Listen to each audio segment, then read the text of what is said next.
The fatal shooting at a place of worship in Poway brings attention to an alarming increase in hate crimes here and across the nation.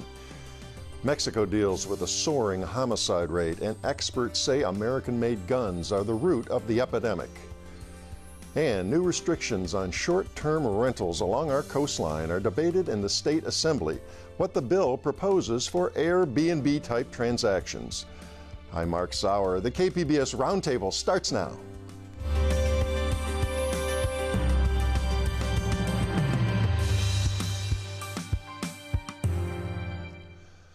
Welcome to our discussion of the week's top stories. I'm Mark Sauer. And joining me at the KPBS Roundtable today, reporter Priya Sridhar of KPBS News, Gene Guerrero, who covers the border and immigration for KPBS, Dana Littlefield, public safety editor at the San Diego Union Tribune, and Lori Weisberg, who covers tourism and marketing for the Union Tribune.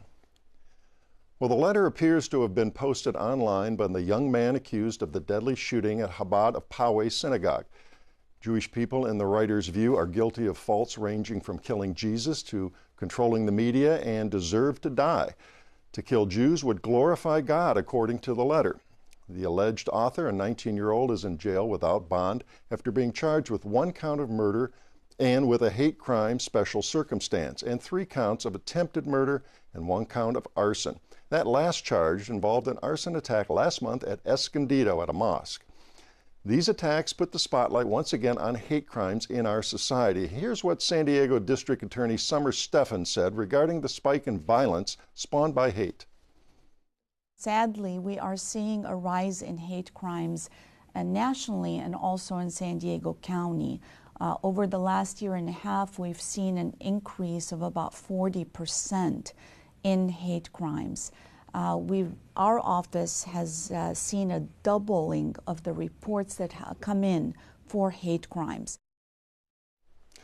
And Priya, let's start with the shooting tragedy itself. Tell us what you saw and heard covering that at the synagogue. Yeah, so I was able to make it to the scene just about an hour and a half after the shooting took place. And as you can imagine, people in that community were shocked. The synagogue is actually directly across the street from a very residential area. And I think people were even more shocked as more details started to emerge, and the authorities were briefing us throughout the day. The fact that the shooter was 19 years old, he was a white male with no criminal record. I think that really shocked a lot of people. And then we started hearing about this open letter. And so it really kind of gave us an indication about what his potential motivations could be. And then, you know, you hear from Summer Stephan, our district attorney right there, that hate crimes are doubling in this area. So I think it's forcing people to really take a look at what's actually happening in our community. Right, and that's what we want to get into. And Dana, tell us about that. What do the FBI statistics show? It's been a trend here in recent years, right? Yes. So nationally, the most recent numbers that we have come from 2017.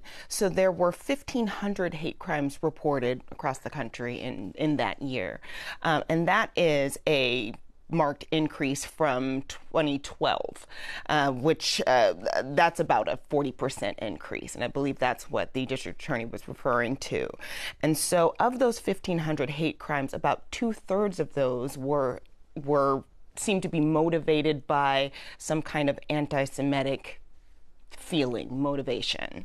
And that's, of course, what we saw here, apparently, in this crime. And obviously, we should say that there's just been an arrest and a charge and arraignment here of the alleged suspect, or the suspect, the alleged shooter in this case. And that case has a long way to go through the judicial process. And Priya, police and sheriff departments, do they have the resources to scour chat rooms, various social media accounts to find letters like this and indications that somebody may be planning to do something like this? Yeah, that's a great question. And I actually got a chance to talk to a former FBI special agent about that. And, you know, it's interesting because Poway falls under the jurisdiction of the San Diego Sheriff's Department. So oftentimes in these bigger police departments or law enforcement agencies like San Diego Police Department, they actually do have a criminal intelligence unit that does, in fact, monitor those extremist chat rooms. Now, they wouldn't give us a list of exactly which chat rooms they look into for obvious reasons, but the FBI agent I spoke to said that, you know, this is a cooperation between federal federal, state, and local authorities. But the challenge with the internet is that oftentimes these people use coded language, and trying to identify exactly who is the person that's talking on the internet and when and where there might be a potential attack is one of the reasons that it's difficult to sort of pin down these people and stop these attacks before they happen. Lori? And I know there's probably various reasons that are contributing to this rise in hate crimes, and it's a complex subject. But, you know, in casual conversation, you'll hear say, oh, well, you know, I bet it's President Trump, you know, his talk about nationalistic, you know, fervor, the unwillingness sometimes to condemn hate groups aside from killings and shootings. What are you all hearing about what is contributing to this rise? I mean, the internet's been around for a while, so I'm just wondering if there's any thoughts on what may be. I mean, I've certainly heard that just from listening to, you know, various religious leaders on TV over the past week that, you know, it's perhaps because of the Trump rhetoric, it's becoming more acceptable to have those kinds of conversations out loud. But I do think that the rise in these extremist chat rooms is also making it a little bit easier. You know, we heard from authorities right after the attack that this suspect was considered a lone wolf, and he wasn't necessarily tied to any sort of hate group or organization. However, I think these chat rooms are giving people a platform to connect with like-minded people who have the same kind of ideology that they do, and perhaps share information and give each other ideas on how to execute an attack like we saw happen this past weekend. Dana? Yes, and what you're saying clearly is certainly true. And there is this feeling that perhaps Trump's seeming unwillingness to condemn right away certain other incidents. Now, he did come out right away and say something against this particular shooting, but people have attributed that to perhaps an emboldening of some people. However, we should say, I know some of the reporters who are working on these stories have found that a lot of these people in some of these chat rooms have said that they are not Trump supporters. I believe there was some reference to this particular suspect not having any sort of affinity or not supporting Trump himself. So it can come from a lot of different sources.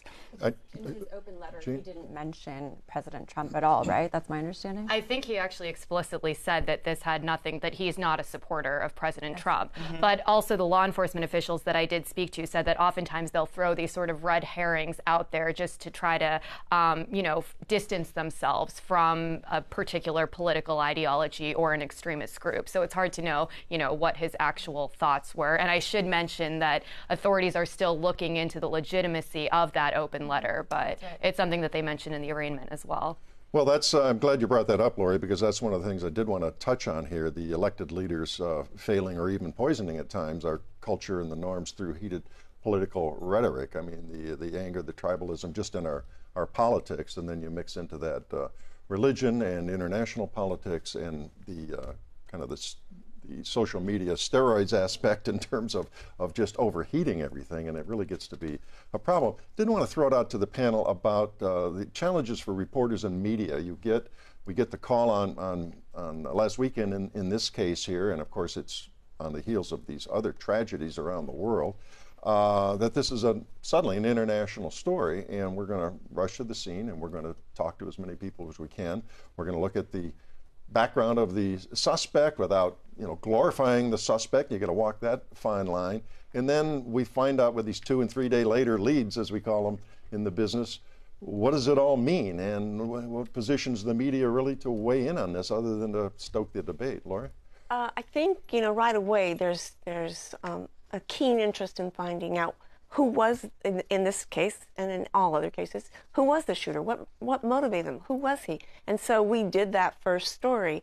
We did get an email a very well-written email from a reader who said, that's fine to look into the background, but should you really be posting in its entirety what he's saying? And it is, you can see both ways the issue, and that why you want to know as much as you can about this person, at the same time trying not to in any way glorify them. All right, I did want to get a word here. We have a bite from Rabbi Israel Goldstein of Chabad of Poway. Poway, I'm sorry. He addressed this on the National Prayer Breakfast. President Trump had invited him to the White House, and let's hear what he had to say about this. Just 5 days ago, Saturday morning, I faced evil and the worst darkness of all time, right in our own house of worship, right at Chabad Poway. I faced him, and I had to make a decision. Do I run and hide, or do I stand tall and fight and protect all those that are there? We cannot control what others do, but we can control how we react.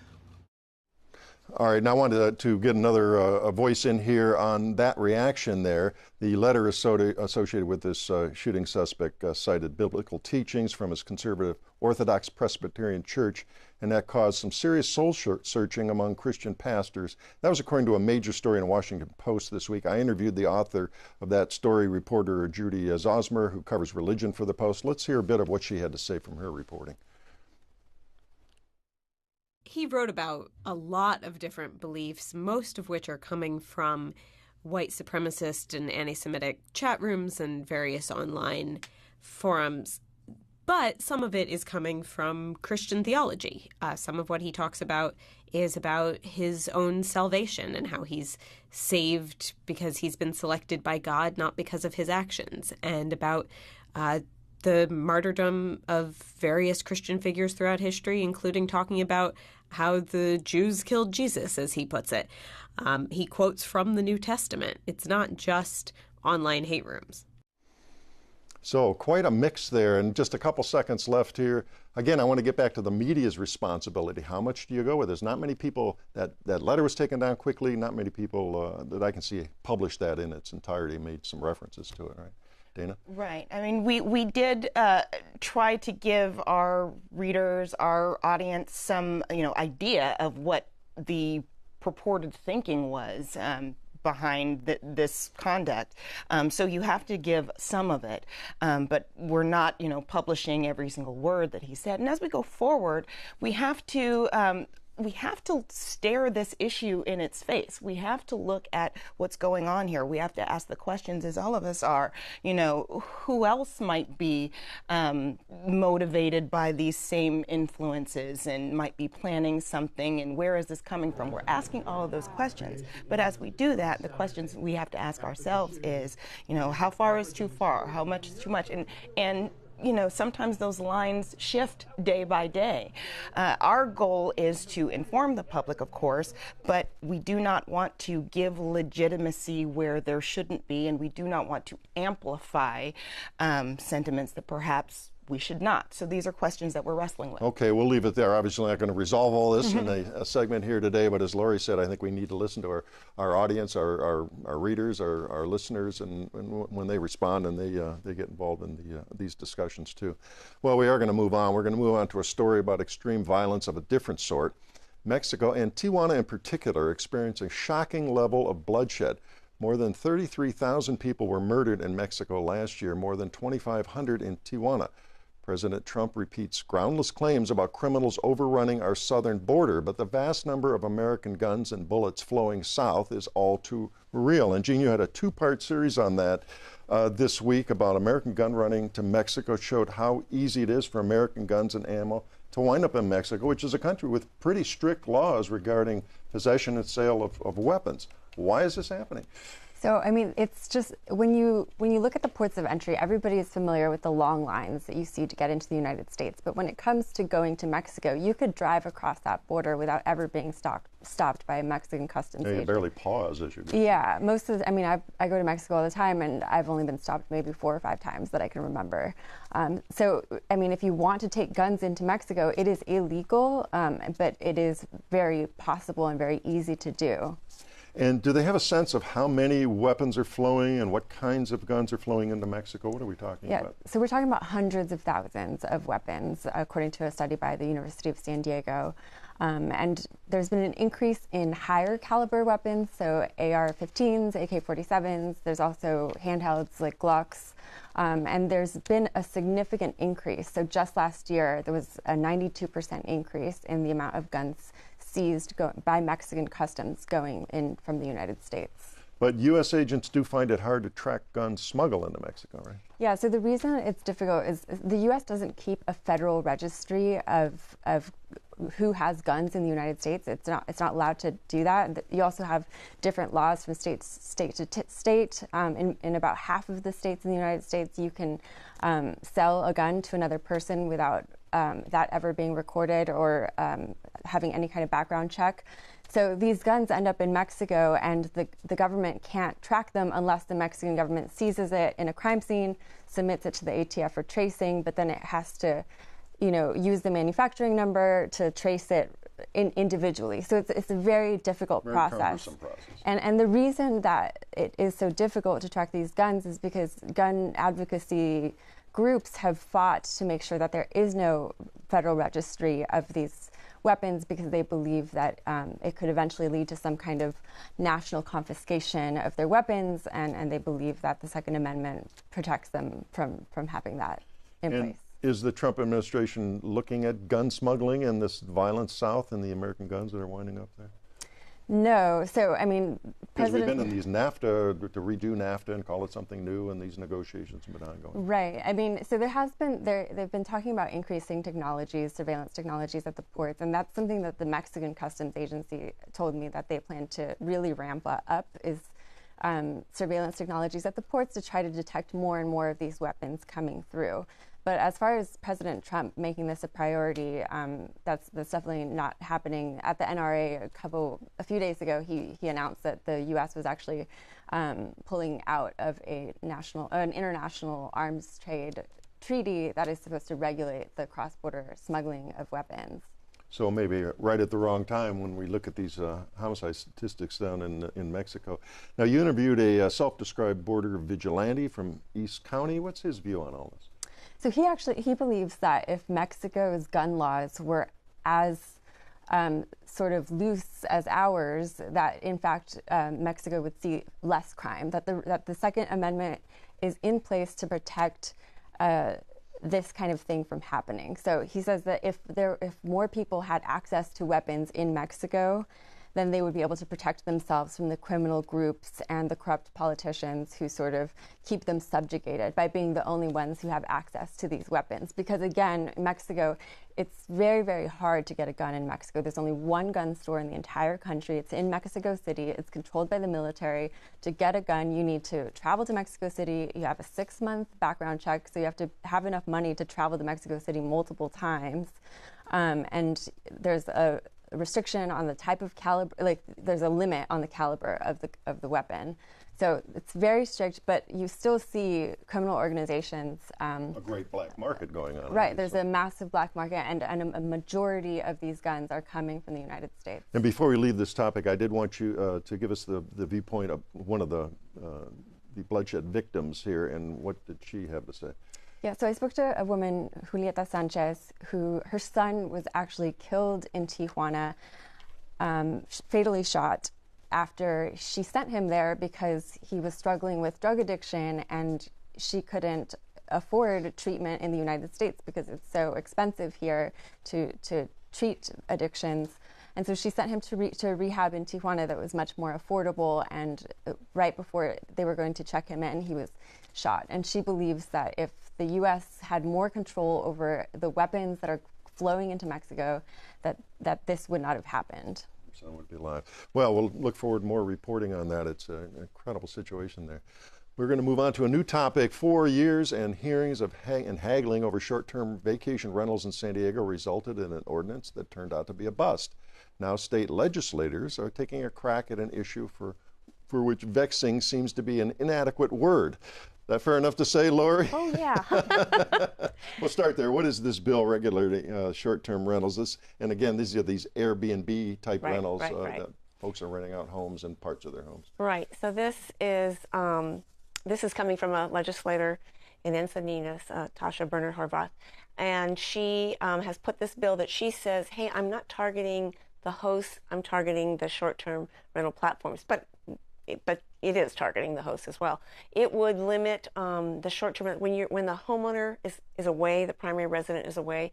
A short-term rental platform couldn't post a rental for any longer than 30 days out of the whole year, and primarily that's Airbnb, VRBO, and HomeAway. There are a lot of other platforms out there, but those are the three titans. Ones, yeah. So and then if you're present and you want to rent out a room or a granny flat on your property, that's okay. But it would, for all intents and purposes, outlaw the short-term rental of second homes and investor properties. And that's the kind of regulation that varies widely throughout the county. You've got Coronado that doesn't allow them.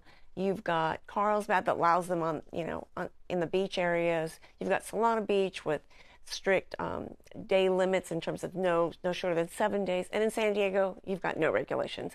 So here she's trying to come in and what some have called a one-size-fits-all for the whole county. Although as a jurisdiction, you could legislate something tougher than what she's proposing. And this bill is kind of a pilot program aimed at San Diego County, right? Right. So she, in the very beginning, she was going to do this statewide for all of California. I don't think that would have flown. So she modified it to just have San Diego County. And you're right. It's supposed to be a 5-year pilot program. Her whole idea is that this is diminishing the supply of housing, these short-term rentals. And so she wants to see at the end of 5 years, if this were to pass, if you went in and looked, is the supply of long-term housing less? Is it stayed the same? And of course, if you did that study, I'd have to believe that, I don't know how you could isolate it, that whatever happens, if you could say, oh, that's because of this legislation. So it'd be difficult to suss that out. Now, the proponents think this is a good idea and this will work, and why is that? So among the proponents are, not surprisingly, the hotel industry, the California Lodging Industry Association. Direct competitors. Right, and labor unions. The city council people in San Diego haven't taken a position, although Councilwoman Barbara Bree, whose district includes La Jolla, likes the bill. She wants to see how it turns out. And then those opposing it, of course, are the short-term rental platforms, and the hosts that just do this in general. And we haven't had the beach communities weigh in per se yet. They're also kind of staying put for now to see what happens. But it's interesting because they're so directly affected, right? Oh, this yeah, is like yeah. Mission Beach, for example. And then you have the Pacific Beach people who have said the city attorney has had an opinion that says the municipal ordinance doesn't specify short-term rentals in the municipal code, therefore they are all illegal. But that hasn't been enforced. But groups like Pacific Beach say just enforce that. So but that's not happening. Yeah. Now, obviously, we're going to have more debate on this, and it's a bill that's moving through just out of committee, so it's early times. Now, how about the rental platforms themselves? Have they been, or did they say, or have they been doing a good job of policing themselves? Well, they argue that they have. Hey, they're the ones that collect the tourism occupancy tax on behalf of the hosts, so they're collecting those millions of dollars flowing into the cities. They claim that they don't list properties that violate local regulations, that they're the good actors, and then when you have an ordinance or regulation like this, you allow the bad actors to start coming in and take their place. So because it wouldn't bar like a Craigslist or rental management companies' websites from having that 30-day limit. It's limited to short-term rental platforms. So you could conceivably platform hop and do 30 days on that one and 30 days on another. It'll be interesting to see if the bill gets amended further. Because of the loopholes there. I should back up a little and say, give us a sense of how many of these there are here and how it's grown lately in terms of these types of rentals. Well, I looked, there's a firm called AirDNA that tracks this, and I looked at just Airbnb and HomeAway rentals. In the coastal cities in San Diego County that this would affect, there's about 14,000. But just to give you an idea, over the last 4 years, the number of short-term rental listings just on Airbnb have tripled. So you can see the influence of the ease of the online platform. I mean, obviously, places like Mission Beach have had short-term vacation rentals forever, but it's grown with the popularity of things like Airbnb. And it's, I mean, there's such pressure on tourism. It's expensive to come here. It's expensive to bring a family here. So these have become really popular. Yeah, and you heard some of the state legislators say, well, I can't bring my family there unless I stay at an Airbnb. The hotels are too expensive. I want to go to SeaWorld. You got to have the Airbnb. So you mentioned the elected officials are kind of laying low so far, Right. as far as all of this goes. And are they still getting complaints, though, in the city council offices and from residents of these and saying, hey, you got to do something here. Somebody's got to do something. Yeah, I think so. And it's something we need to track more closely. But when I've covered a number of these hearings, and they all come armed with slides and photos of the parties and the debris that's left after vacationers leave. So I don't think that has diminished. But the city, at least in the city of San Diego, they don't have the financial resources to have code enforcement 24/7. Okay, just a couple seconds left. The timetable on this, it's got a ways to go through the legislature. It has to be heard by the Assembly by the end of May, and then it moves on to the State Senate and its committees, and it has to be kind of wrap up discussion, at least for this legislative year, by September. All right, a lot of reporting to follow up on. We'll keep an eye on that one. Well, that does wrap up another week of stories at the KPBS Roundtable. I'd like to thank my guests, Priya Sridhar and Jean Guerrero of KPBS News, and Dana Littlefield and Lori Weisberg of the San Diego Union Tribune. Makes it easy when you're paired up like this. And a reminder, all the stories we discussed today are available on our website, kpbs.org.